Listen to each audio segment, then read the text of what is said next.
right?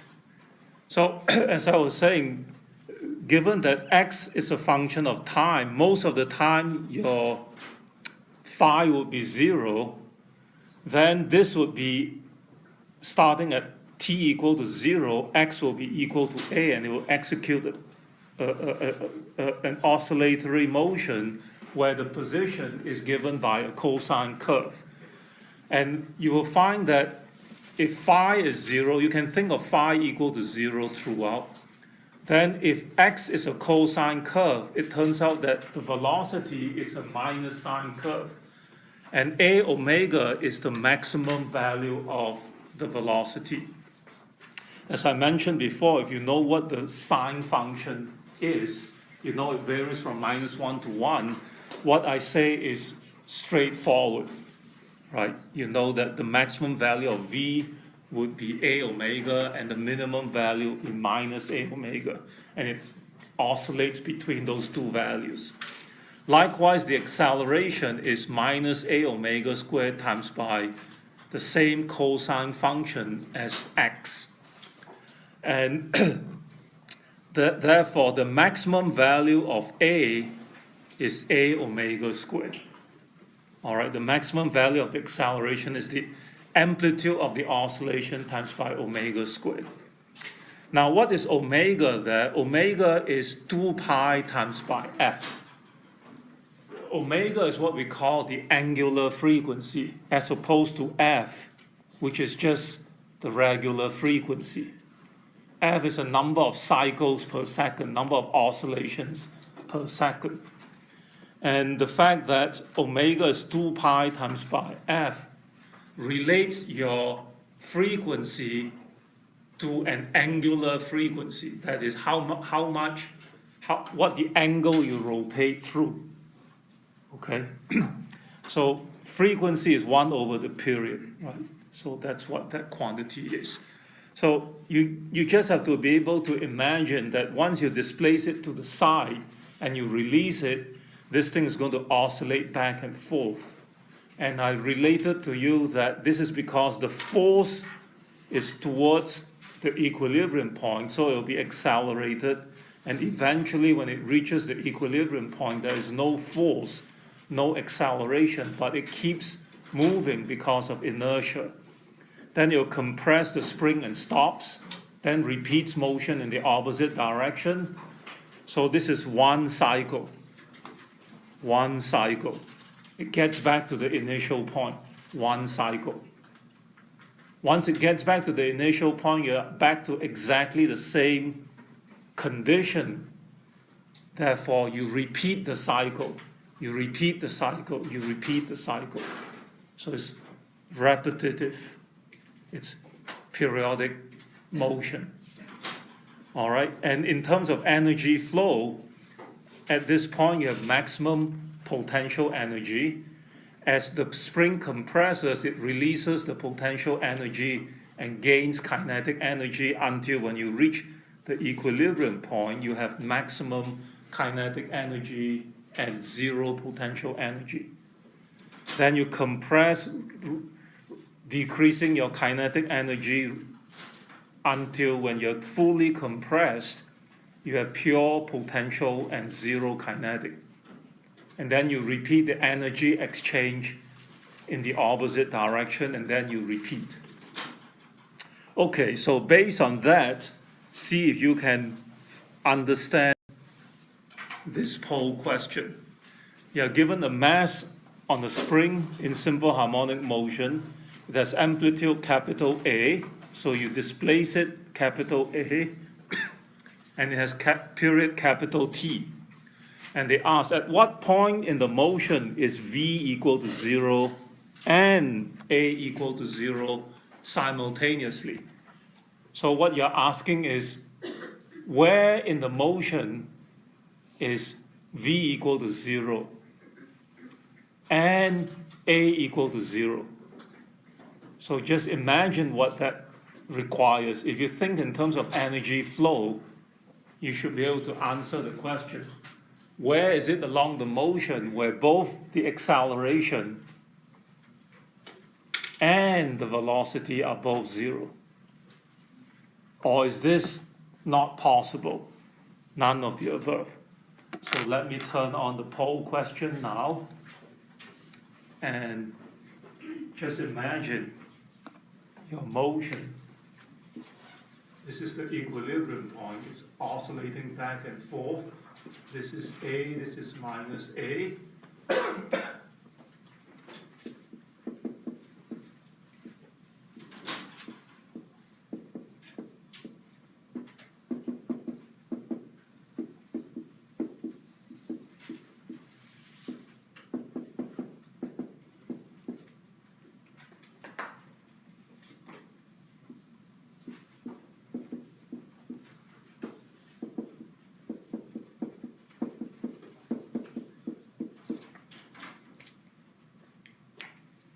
Okay, let me switch to this.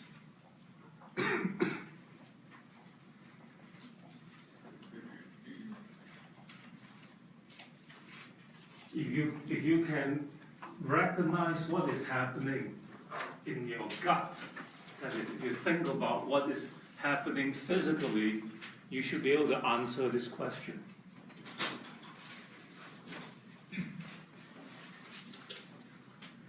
And if you have difficulty answering this question, then you don't really get the physical sense of what simple harmonic motion is. And I urge you to go back and think about what is happening, both in terms of energy flow and in terms of forces. Force means acceleration, and what acceleration means is it's going to change the velocity. So think about how that affects the motion, tie everything together, and you would have no issues trying to answer problems on simple harmonic motion.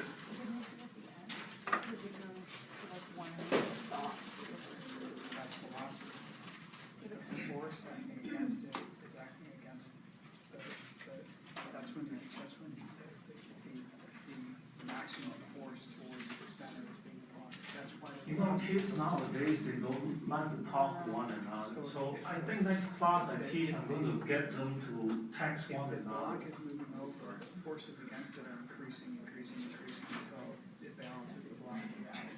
When it gets out to its maximum displacement, the force acting towards the center is at its maximum. Right. So the acceleration is at its maximum. So it's not possible to have that. I don't think so. That you can have a spot where kinetic and potential energy are equal. There's some spot on the sine curve where that's true. But there's no spot where they're both zero, unless you haven't let go of it yet. There are many ways to think about it through energy flow. If it stops, acceleration is zero. No. Just because it's at rest of No. acceleration No. doesn't mean that acceleration is. What is the acceleration at the top? Oh, there's gravity. Just because I told you this before, acceleration is not something that people understand well. Just because it stops doesn't mean the acceleration is zero. Acceleration just means it's going to change its velocity. We can also.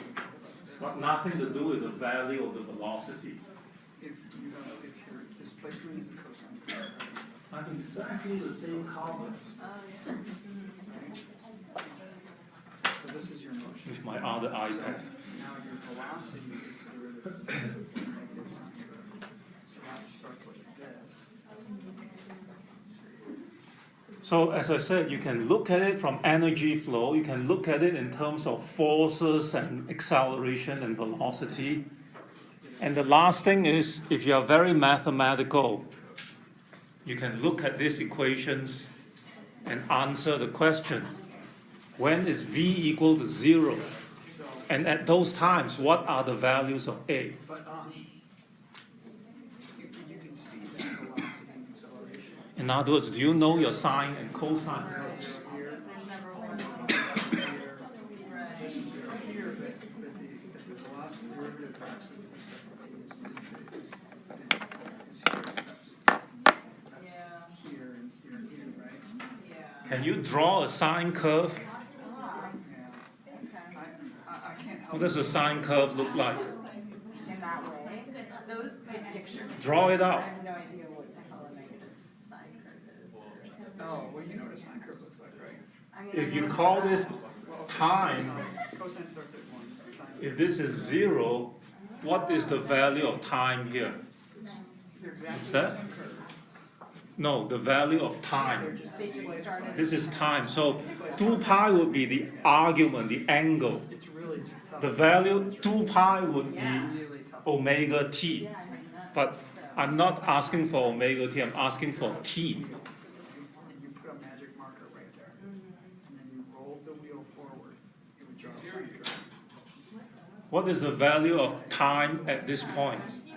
But the way No. the way it starts. Time. Time is 0 here. Time is going to increase. No. Sine is in the Time. the front. What?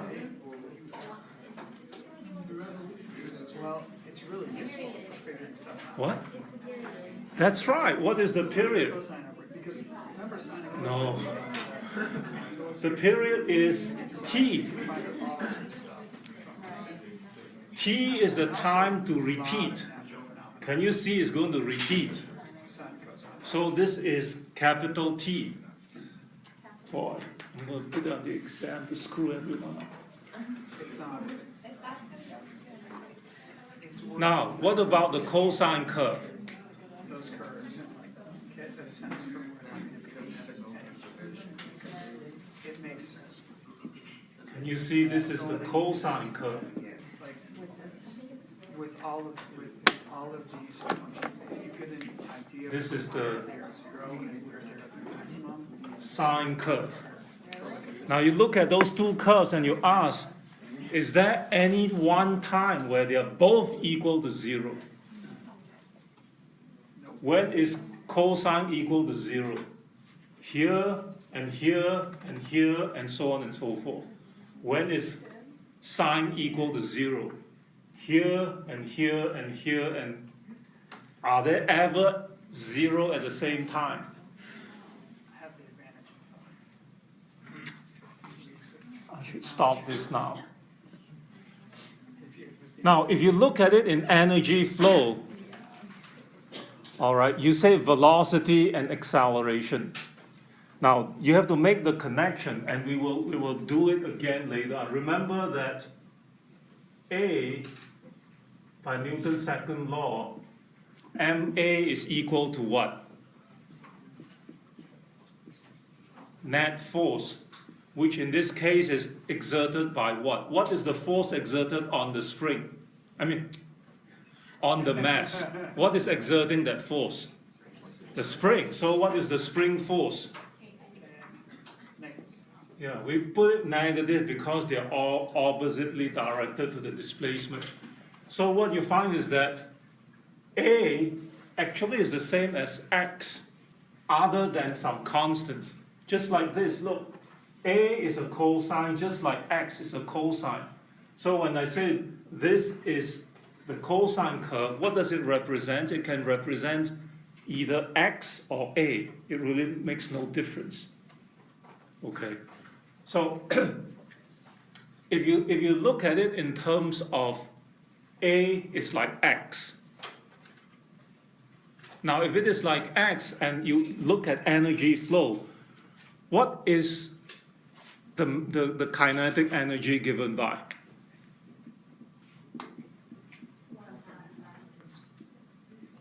Right, so it depends on V. What is the potential energy given by?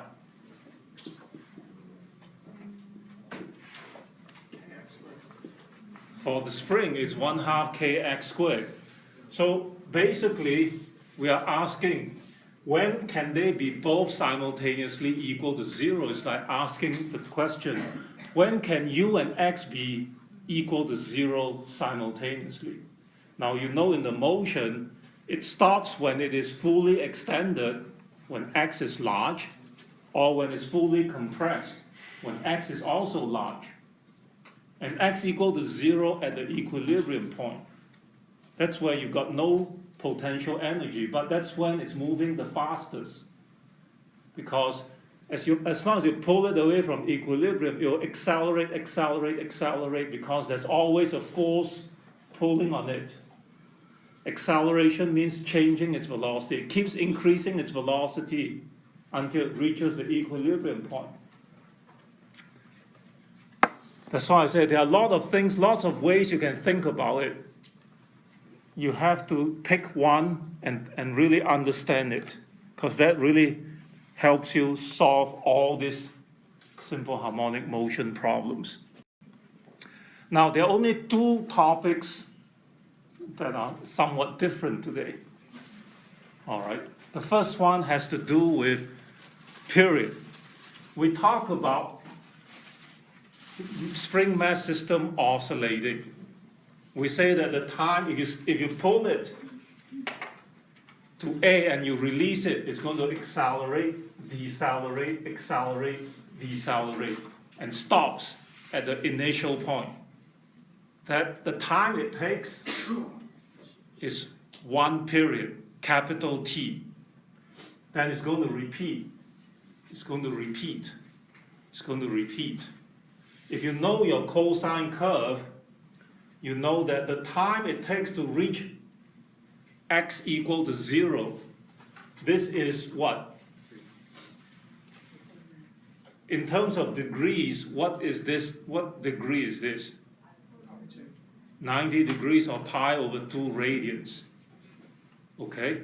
So this is pi by 2, this is pi by 2, another 90 degrees. Another pi by 2, another pi by 2. So a total of 2 pi. In terms of time, you start at t equal to 0. How long does it take you to get to this time? I mean, to this point. How long does it take for you to get to the equilibrium point, in other words? Can you see that it is 1/4 of the period? Because this is 2 pi, this is pi by 2. So this is 1/4 of the whole thing. So 0, 1/4 t, 1/2 t, 3/4 t, t. T is the capital T, period. And then again, right, it takes 1/4 of a period, another quarter, another quarter, another quarter. So it keeps doing this. The question is, what is the period? What is capital T? Now, if I were to ask you that question, and you have no mathematical background, you just play around with toys. You just understand things at the physical level. You can ask, what does it depend on? This is a spring and a mass. Those are the only two things I have control over. What can I change? What happens if I change the mass? What if I change the mass until it's extremely heavy? So you have a spring with a small force pulling on a very heavy object, very massive object. What is it going to do? If there's no friction, it will be accelerated. But F equals ma. If m is very large, what is a? Very small. So it will start out at 0 and then it slowly speeds up. Then it slowly slows down. Then it slowly speeds up. It slowly slows down. What do you think the period would be? Is it going to be large or small if you have a big mass? You would expect that the larger the mass, the larger the period, right? You would say T would increase with M. What about the spring? What characterizes the spring? What is the property of a spring that you have? The force constant, the spring constant. That is the thing that distinguishes one spring from another. We don't talk about the mass of the spring. The length of the spring never comes into anything that we have discussed, with the understanding that you cannot compress the spring to negative length. Right? It's a limit, physical limit. But beyond that, as long as it is oscillating, this is the natural length of the spring. The thing that is important is what we call the spring stiffness. How difficult it is for you to compress or to elongate the spring. So k is the other parameter. You can think, what if k is very large? If k is very large, that means the force is very large.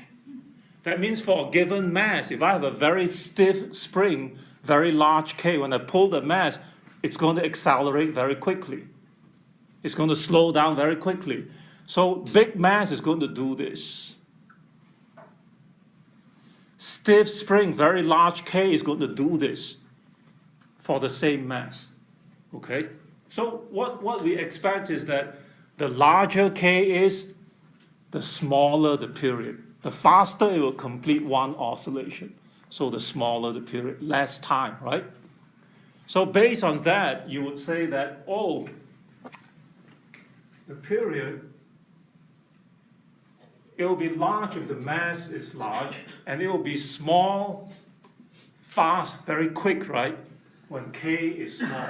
So you expect it to be dependent on that ratio. Now you can say, why can't it be m squared over k cubed or any other kind of power? The answer is you cannot really tell, not from this physical argument. You can do an experiment to figure it out.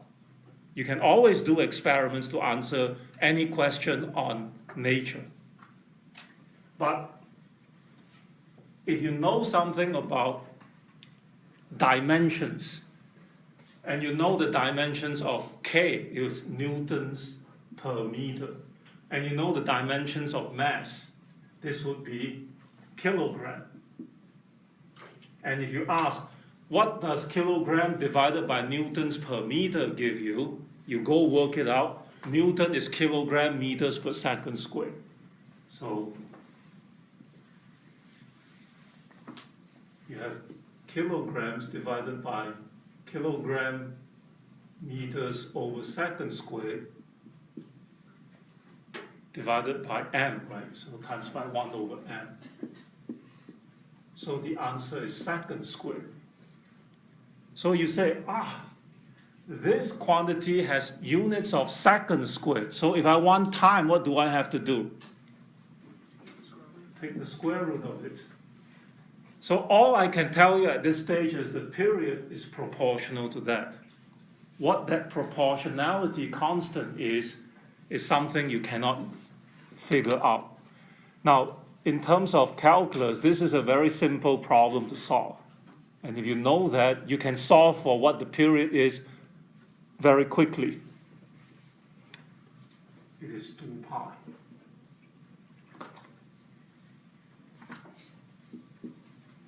Okay. Now, is there another way we can solve this? Well, there is. And the other way is as follows. All right. Remember that I wrote down Newton's second law, force equals ma. And ma is equal to the spring force minus kx. Now, we went the roundabout way and solved for x and a. We know what they are. So let's put them in. A is minus amplitude omega squared cosine. X is a cosine. So I equate this equation becomes that, and I can cancel my cosine, right? I can cancel my a. And what I'm left, I can cancel my minus signs. What I'm left with is omega squared is equal to, no, sorry, I don't mean to cancel this. I mean to cancel a, not k, right? A with a. So how do I erase? There's an eraser here. Is this the, no, that's not the eraser. I don't know where the eraser is, but whatever it is, omega squared is k divided by m. So you find that omega is equal to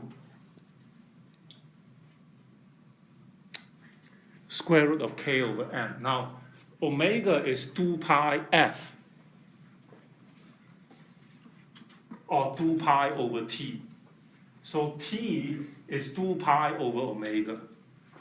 All right, so this is the angular frequency. T is 2 pi over omega. T is 2 pi over omega. Then it becomes square root of m over k, because omega is square root of k over m. Okay, so you can derive it by knowing what x and a are, or you can sort of fudge your way around and do dimensional analysis and come up t is proportional to square root of m over k, but there's no way you can figure out that 2 pi factor. But whatever the case is, this is how the period. Now don't confuse t with tension. T is the period. That's why I say you can write the formulas down. If you think T is tension, then you're completely lost. Okay? Now, so if you start out with a spring mass of M and K, and this is the oscillation, all right? Then the period is the time. You see, this is T, right? The period is this time. The time to repeat, so it is this time, okay? That's the period. The question is, what happens when you change the different quantities? Like you increase m by a factor of 4. So if you go to this equation, if m becomes 4m, then you've got square root of 4m. You can take out the square root of 4, which is 2. So 2 times by 2 pi square root of m over k, which is the old period. So you now have double the period. You see, now the period is this, t prime. And t prime is equal to 2 times by the original period. So basically, all these 4 graphs is a play on what happens when you double m, what happens if you quadruple m, what happens if you quadruple k, what happens if you increase the force constant and the mass by a factor of 4. If you increase this from m to 4m and k to 4k, the force would cancel and you get back exactly the same thing, right? Doesn't change anything, and so on and so forth. So you can examine those things. All you need to do is to be able to apply that. So this problem is something like this. When a 0.5 kilogram mass is attached to a vertical spring, the spring stretches by 15 centimeters. So how much mass must be attached to the spring to result in a 0.75 second period of oscillation? Now, you have to recognize there are 2 bits of information here. The first bit is you have the vertical spring, and you hang a half kilogram mass. Now when you hang it, it's going to stretch. It stretches by 15 centimeters. What does that bit of information give you? What it gives you is the spring constant, because you have to read this to mean that it stretches and hangs in equilibrium. If it hangs in equilibrium, the spring force, Kx, must be equal to the weight, 0.5 g. So K, which is an unknown, x, 0.15 meters, must be equal to 0.5 g. So from here, you can solve for K. And if you put in the numbers, it works out to be 32.7 newtons per meter. All right, that is the unit for the spring constant. Now, the second part is independent. It is a different problem in the sense that it says, now I want to attach a mass to it so that the period of the oscillation is 0.75 seconds. So basically, they want to know what mass do I have to hang on it. So you want the period, which is 2 pi root of m over k, you want the period to be 0.75 seconds. All right, this must be equal to 2 pi square root of, this is the mass that I want to find. It's not the half kilogram mass that I hang so that it stretches by 15 centimeters. It's a different mass. That's the thing I want to find. Okay? Then I have the spring constant K, which I've calculated, worked out to be 32.7. So this is just one equation and one unknown, and you will have to solve for that. And when you do that, you will find that m works out to be 0.47 kilograms. Okay, now it works out to be close to 0.5. It's not because it's 0.5. All right, if I change the period, what if I want a period of 2.7 seconds? You put a different period there, you get a whole different mass. Okay? So this is a problem where it combines different things. You've got to understand the different aspects, put them together in order for you to answer the question. So it is somewhat challenging. Oh, okay. Now let's go talk about still the spring mass system. I already spent quite a bit of time talking about the energy. So let me repeat it again. All right. Now, in an ideal system where there are no non-conservative forces, that's what I mean by no friction. This is a spring mass system resting on a smooth surface. All right. Then the total mechanical energy is conserved. In fact, the fact that they are oscillating like this forever doesn't stop, right? If you look at this, it keeps oscillating. It doesn't stop. Already tells you something about the fact that there's no friction involved. So let's look at an oscillating spring mass system.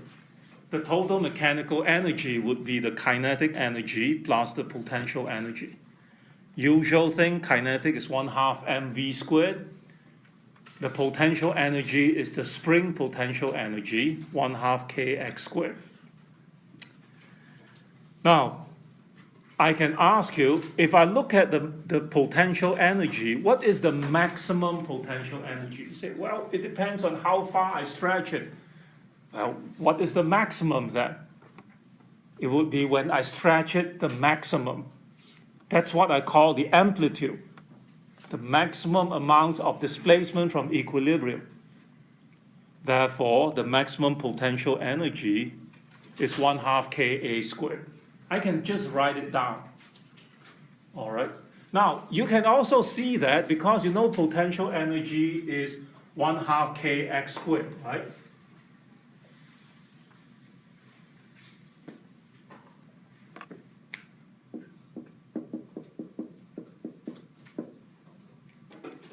So you look at this, when is U maximum?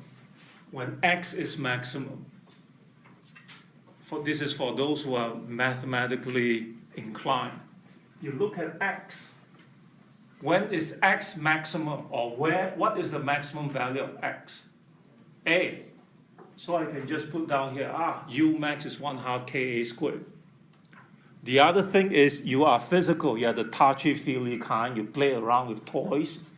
Then you can sense when I stretch it, the farthest from equilibrium is when the maximum potential energy is stored in the spring. You can answer as 1/2 Ka squared right away. Many different ways. Now I can also ask, what about the maximum kinetic energy? Well, the kinetic energy is 1/2 mv squared. And I can say, okay, if I know the motion, I know it is maximum kinetic energy when x is 0 at the equilibrium point. When x is 0 is when v is maximum. And what is the maximum value of v? The magnitude will be a omega. Sometimes it's minus, sometimes it's plus. That's because this is your positive direction. Sometimes your mass is moving to the right, sometimes it's moving to the left. When it's moving to the right, it's positive v, and when it's moving to the left, it's negative v. All of that is contained in there. Okay, so 1/2 mv max squared. What is v max squared? Say, it's 1/2 m. The maximum value of v is a omega. You square that, you get a squared omega squared. And you look at it, my goodness, doesn't look right. It's not the same as before, 1/2 ka squared. Or is it? What is omega? Omega squared, if you go back and look at it, is k over m. So if you put down for what omega squared is, then you cancel your m, lo and behold, you get 1/2 ka squared again, which is just energy conservation. I already told you, as you move towards equilibrium, you lose potential energy and gain kinetic, so that all of the potential energy that is stored at the maximum displacement, when you reach the equilibrium point, is all converted to kinetic energy. And therefore, how much kinetic energy you have, whatever maximum potential energy you have at the beginning. So 1/2 ka squared. In fact, you can ask, what about in between? I know this 1/2 ka squared here. I know this 1/2 mv max squared, or 1/2 m omega squared a squared, which works out to be 1/2 ka squared. What about in between? What is the total energy? Say, well, I don't know. Let me write it down. E is u plus k is 1/2 k x squared, which is a squared cosine squared, plus 1/2 mv squared. All right, now,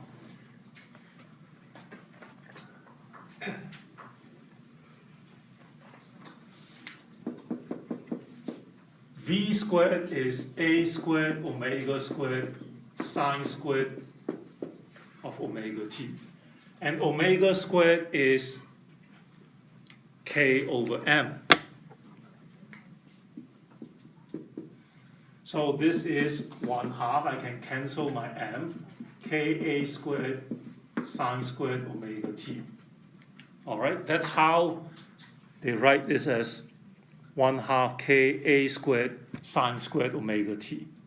So you notice they're both 1/2 ka squared. I can factor it out. I have cosine squared omega t plus sine squared omega t. And if you remember your vector identity, sine squared theta plus cosine squared theta is equal to 1. That is nothing more than the Pythagorean theorem. So once again, this is equal to 1, and you find that the total energy is 1/2 ka squared. It is 1/2 ka squared no matter what x is, no matter what time it is. All right, this looks like it's a function of time, but when you work it out, there is no time dependence. That's because we know energy is conserved. The total energy is constant. And this is illustrated in this curve. This is your potential energy, U. This is the cosine squared term. This is your kinetic energy, K. This is the sine squared term. And when you add sine squared and cosine squared, it's always 1. 1 times 1/2 ka squared, that is the total energy. Right? At t equal to 0, your velocity is 0, your kinetic energy is 0. All of it is potential energy. So this is 1/2 ka squared. And it remains as 1/2 ka squared throughout. So go back and make sure that you can see, quote unquote, see the energy flow. Now, as an example, you have this, a 0.321 kilogram mass attached to a spring with a spring constant, 13.3 newtons per meter. The mass is displaced 0.256 from equilibrium and released. What is its speed when it is 0.128 from equilibrium? So if the mass is displaced 0.256 meters from equilibrium and released, what are they telling you there? You pull it 0.256 and then you release it. What is 0.256? What's that? What? is the amplitude. Can you see that? That means A, oops. Yeah, basically they're telling you A is 0.256 meters. What is the question? The question asks, what is its speed when it is 0.128 meters from equilibrium? What is the 0.128 then? Half. It is half of that, but in terms of symbol, what are they giving you? What's that? Displacement. X, right, the position. What they are giving you is X is 0.128 meters. And when X is 0.128 meters, what do they want to know? V. They want to know your speed, right? So they say, what is V at this time? Speed is the magnitude of the velocity. Now, there are many ways to do it. One thing is you can say, okay, I know A, I know X, I can solve for omega t. If I know omega t and I know A, I can solve for V if I know omega and things like that. Okay, then you've got to go look for different things. But what is the easiest way to do it? First one. Energy conservation. Okay? Energy conservation is the easiest way to solve the problem because all you do is you say, okay, energy is conserved. What do I know about conservation? What it says is that U plus K is always equal to the total energy, which is 1/2 Ka squared. Okay? That's what simple harmonic motion with a spring mass system is. What is U? Well, U is 1/2 Kx squared. What is K? It's 1/2 mv squared. Okay, now I can get rid of the 1/2s. And what I want is to find V, right? That means I better know everything else. Do I know K? 13.3. Do I know A? 0.256. Do I know M? I think they give it to you. 0.321. Okay? And do I know K? Yes. Right? So everything is known. Do I know X? Yes. Everything is known except for V. So basically, if I look at this, M is 0.321 kilogram. V squared is equal to K, which is 13.3. A squared, which is 0.256 squared. And if I bring this to the right-hand side, I will be subtracting Kx, and I factor out my K. So I have X squared, which is 0.128 squared. All right. So everything is known. Oops.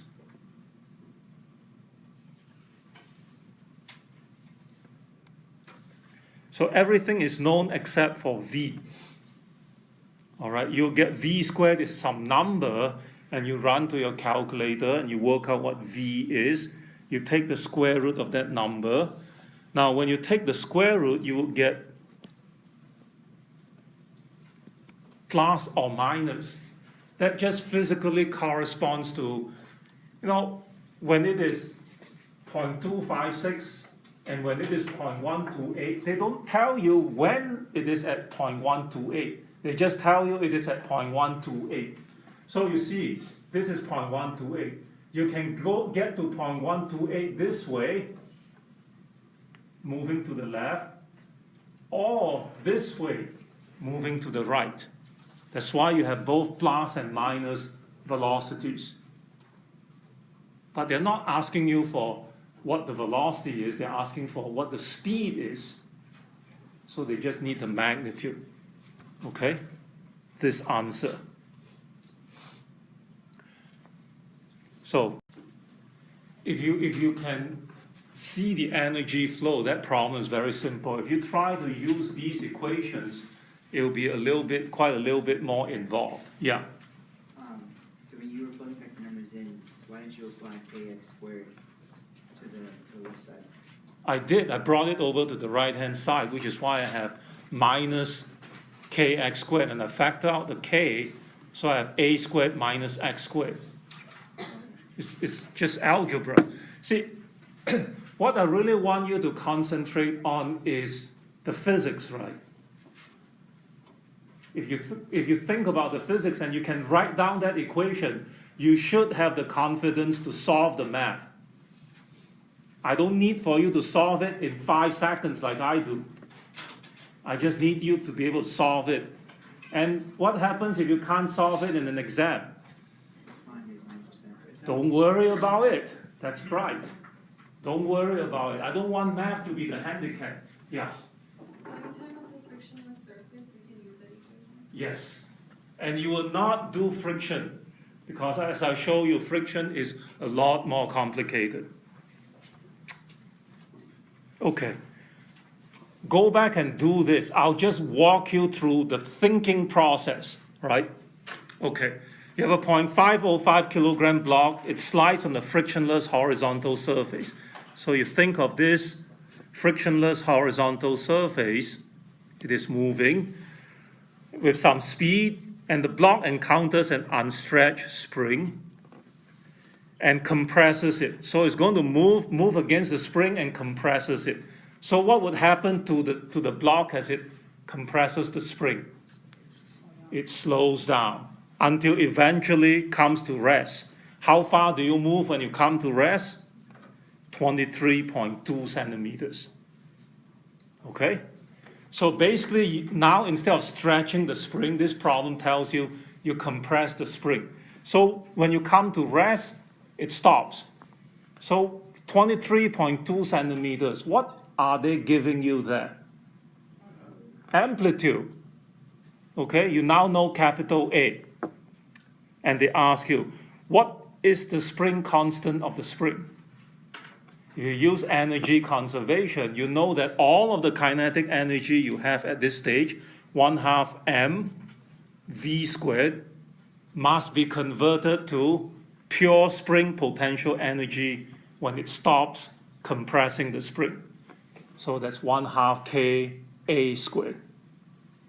Then you just solve for k. All right? Then they ask, for what length of time is the block in contact with the spring before coming to rest? So imagine there's a spring here. This block is coming, it touches the spring, and then it's going to slow down, and then it stops. And they want to know, what is the time of contact before coming to rest? What are they really asking you for?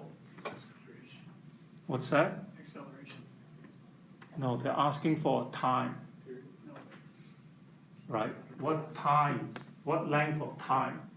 So what would you calculate to calculate this length of time?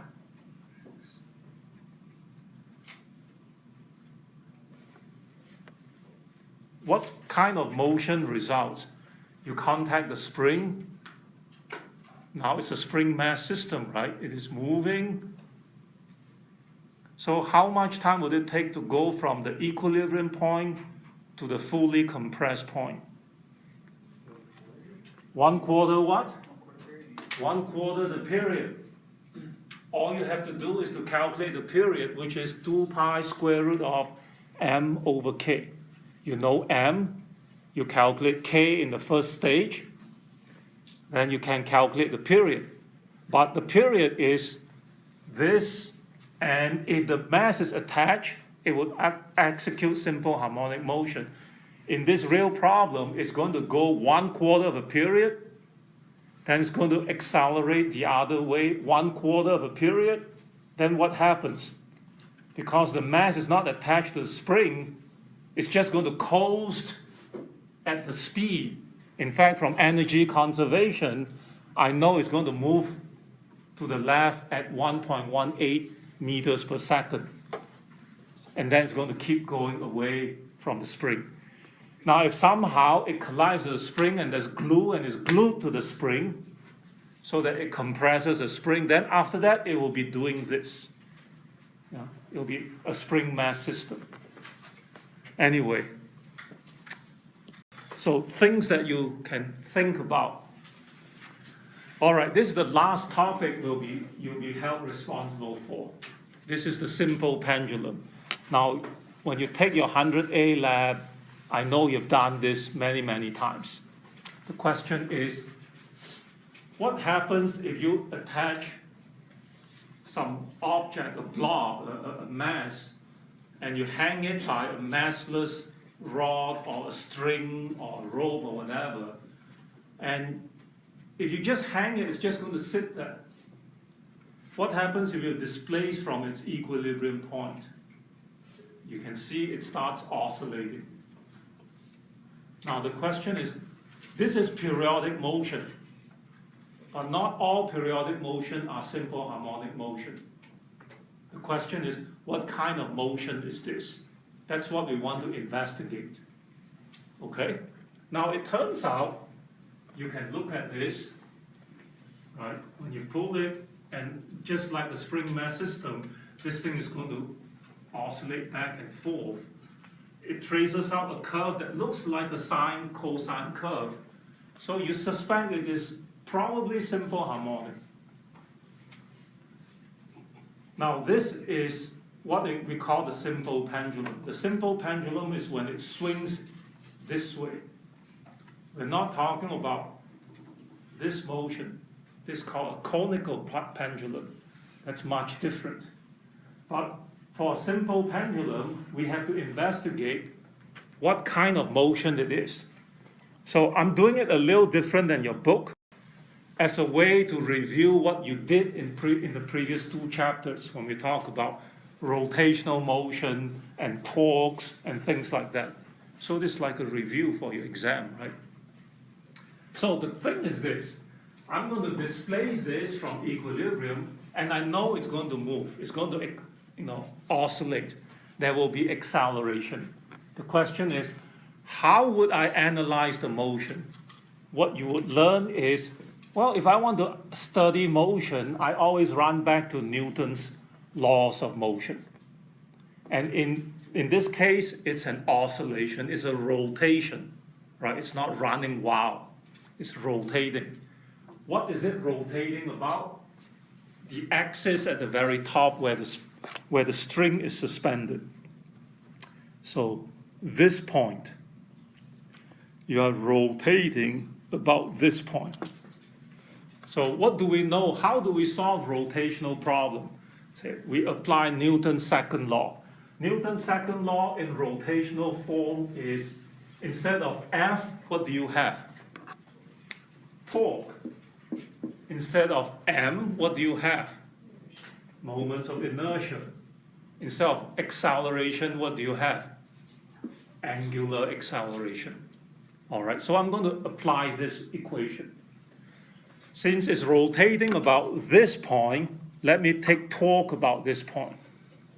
Now, when you look at this body, right, it's just a string with no mass, and this object with mass. So that's the force of gravity, that's the tension in the string. Those are the 2 forces. If I take torque about this point, because the tension passes through that point, its torque is 0. If I look at this force, how do I find the torque?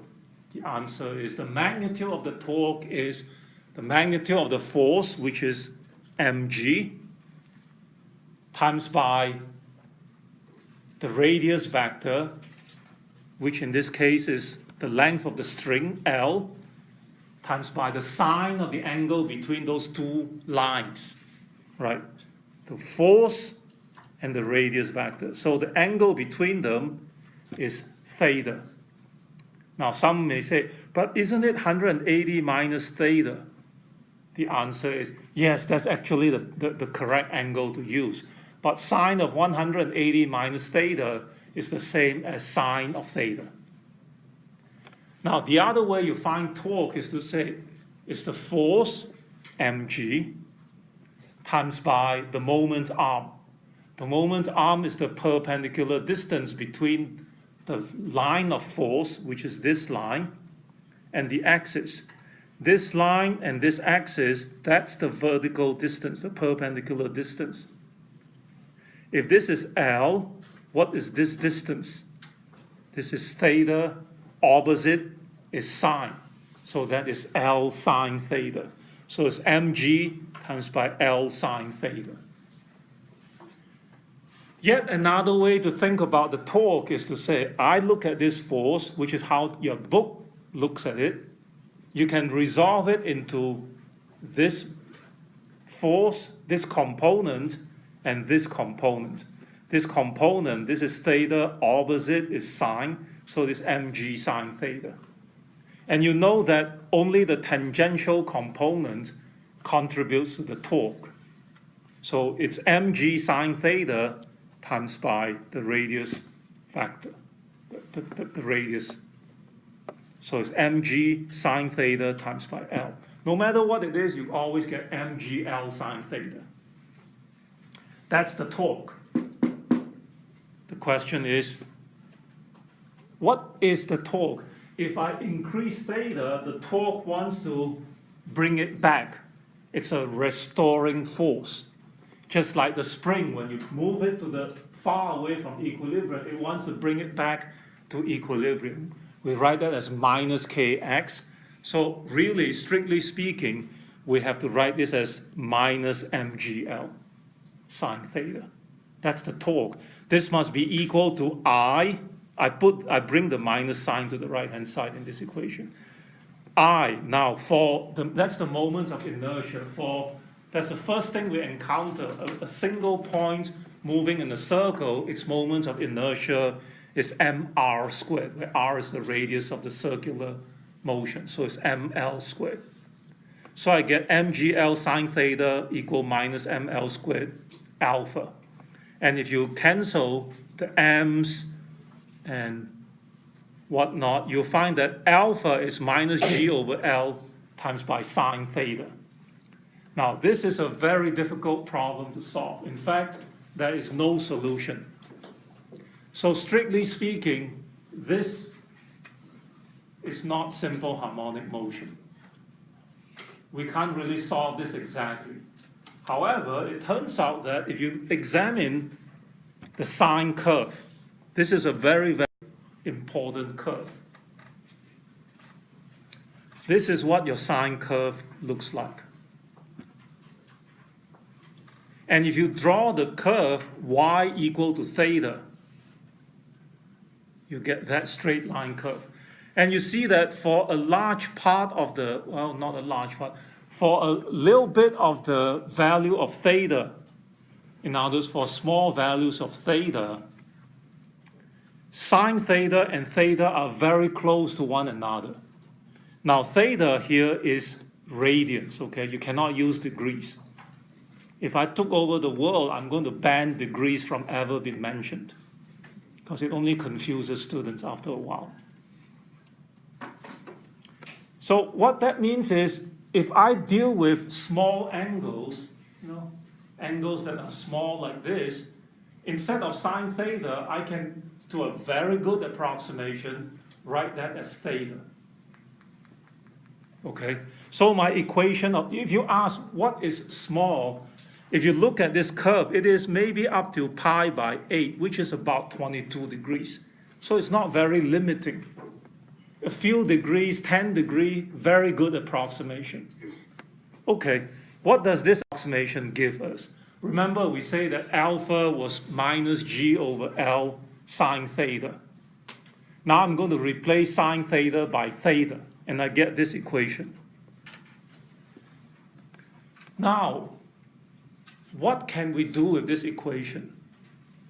It turns out that we have already solved this problem. If you look back to the spring mass system, what it says is acceleration is equal to minus some constant multiplied by displacement. We have exactly the same thing here. I have angular acceleration alpha is minus some constant times by an angular displacement. So mathematically, they are identical. I have an acceleration equal to minus something times by a displacement. So I'm done. Anytime I come to an equation that looks like this, I will have motion that is identical to that of the spring mass system. In other words, I have simple harmonic motion.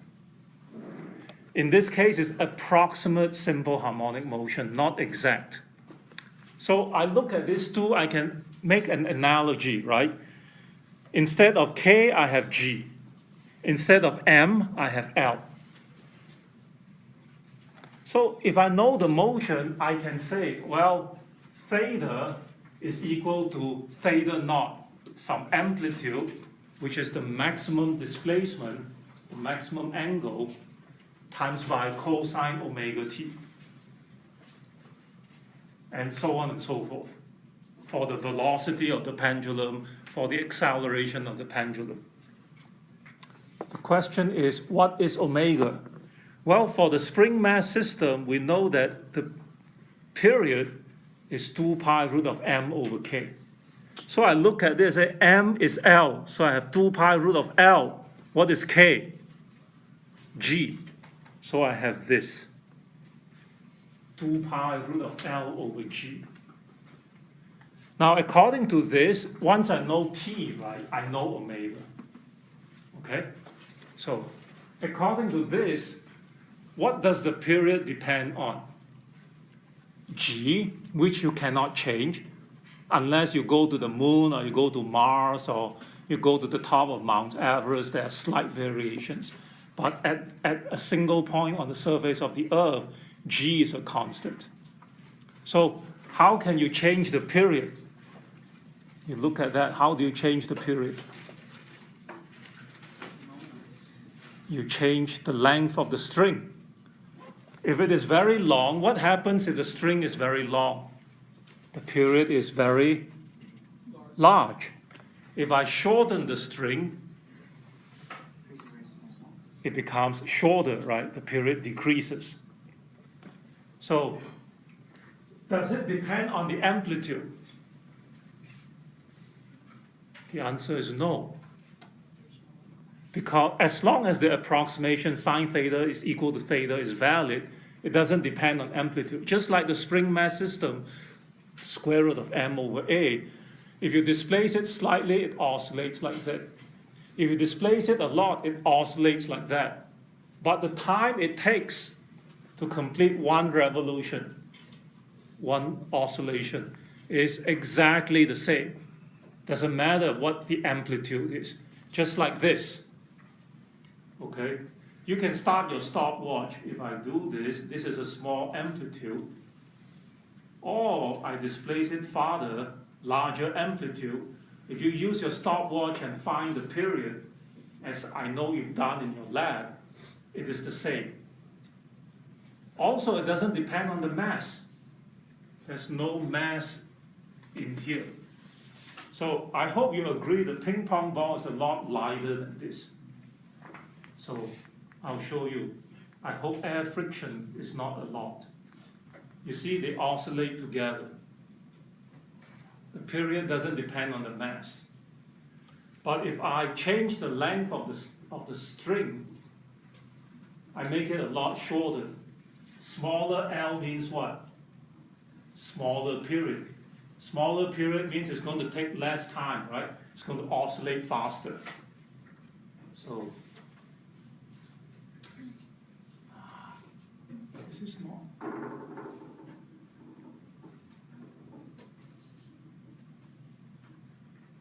Let me do it here. I'll hold it down. But I will do this. See what I have to do for you.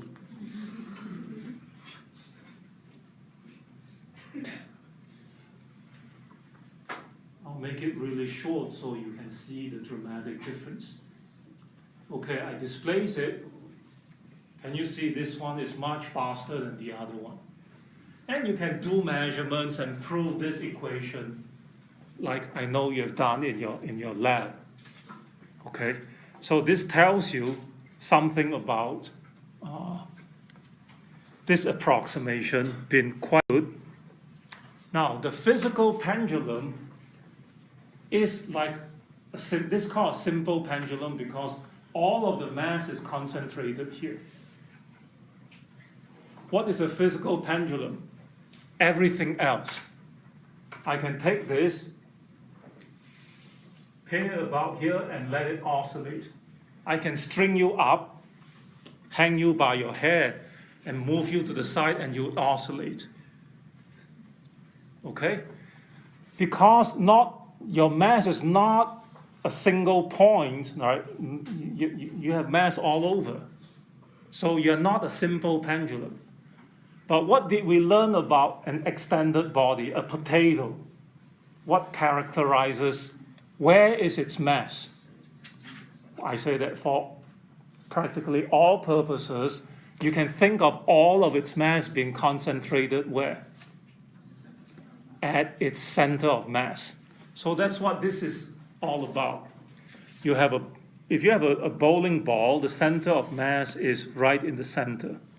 If you have a uniform rod, the center of mass is there. If you have a leg bone like this, your center of mass may not be in the center. Maybe it is over here, maybe it's over here. It doesn't matter. But whatever it is, there is a length L, little l, between the axis of rotation and the center of mass. So as far as you are concerned, when you displace this to one side, if all the mass were concentrated there, then you say the force of gravity is just where the mass is, where the center of mass is, right? So this is the axis of rotation. Then you have all of the mass concentrated there. Then I can say, how do you figure out its motion? You say, same thing. I'm going to look at the rotation. I'm going to take torque. I'm going to say torque is I alpha. Then I solve. Now, when you take torque, if you just close your eye and think of your potato shrinking into a single point, that's like a simple pendulum. The torque is exactly the same thing. It will be mgl sine theta. So I can write this down. mgl sine theta is theta. I put the minus sign because it is a restoring torque. So torque is I alpha. I mean, this is the torque by Newton's second law. Torque is I times alpha. So from here, I get alpha is minus mgl over I theta. You contrast that to the simple pendulum where I have alpha is minus, what is that? L over G theta, right? And then we say that the period is 2 pi root of G over L. So now I do this and I say exactly the same thing, or 2 pi m over k. Look at that. By the analogous quantity, you would see that mgl is what I call, if you look at that, I bring this over as I, right? So G is I, G over L. G is I, and L is now mg little l. So I can, in an analogous manner, do this. Now I is going to be different. Your potato, I can shrink all of its mass into the center of mass point, but its I is not as if all of its mass is there. Its I is whatever I is.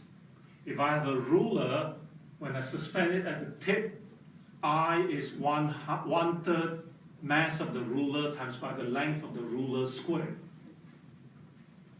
Okay, I is going to be different. Your book actually writes it this way, which is exactly the same expression, if you just do the algebra, you see that square root of a times by square root of b is the square root of a times b. So you bring this inside, your l's cancel, you get mgl, I over mgl. So I don't know why they like to write it this way, because then for the simple pendulum, what is I? ml squared. And then that becomes 1, you get back the original 2 pi root of length over g. Okay? And that's about it. You can, how many of you know what the Foucault pendulum is? I think they have it at Griffiths Park. What's that? Yeah, you have seen it, right? It's a very, very long pendulum, and it is meant to show the rotation of the Earth. It's free to rotate, and when you started rotating, started oscillating, it keeps its plane. But because the Earth is rotating underneath, you find that in space it's always rotating this way, but because the Earth is rotating underneath, it looks to you that the pendulum is going to do this with time. It's going to change, it's going to rotate. It is meant to illustrate the rotation of the Earth. It's just a simple pendulum. You can figure this out to find out what the length, if you know the length and the mass of the bob, you actually don't even need the mass of the bob. It doesn't matter, because it's a simple pendulum. You can find the period. This is an interesting problem. If you look at people walking, you can approximate your leg as a rod. And remember square root of L over G, right? If you notice short people with shorter legs, you've got shorter L. What is their period? Faster. It's smaller, right? They have less time to complete one oscillation. You look at very tall animals or very tall people when they walk, unless they are pumping, if it is natural, their period is higher. But because their step size is bigger, you can sort of keep pace with one another. This problem is basically a way to estimate what the period is. And to estimate the child's walking speed, you basically have to say, when you're walking, what angle your leg rotates through about the hip. Once you know the angle and you know the length, you know the step size. If you know the step size and you know the period, which is another way of saying you know the frequency, you can figure out the speed. Now I will show you a little bit of the last sections of this chapter. I won't hold you responsible next time because I think it's very interesting. Then I'm going to go over to chapter 14 and cover something there that you will be responsible for. Then on Tuesday next week, I will cover a little bit more from chapter 14 because you would need it for the next course, but I won't hold you responsible for it. Then I'll do a little bit of review for the exam. Your sample exam will be available this weekend, if not early. Sorry, last time I talked to you about taking the test on a different day, and you said if you can do it earlier. So, earlier, do you want me to do it on the 10th or on the? I know the 8th is the last day of instructions, Tuesday. Sorry, I have work during your office hours, so that's why I'm. Just tell me, send me an email as to when you'd like to take it. Okay, sure. All right, I'll email you today. Yeah. Thank you. Yes. What's your final exam cumulative? Somewhat. Okay, Yeah. because they have to know previous context. Yeah. No, it's not that I have a lot of multiple choice. So the first 9 chapters, the questions on them will all be multiple choice. The work problems are only going to be coming from the last 3.5 chapters. Okay? Yes. I had a quick question about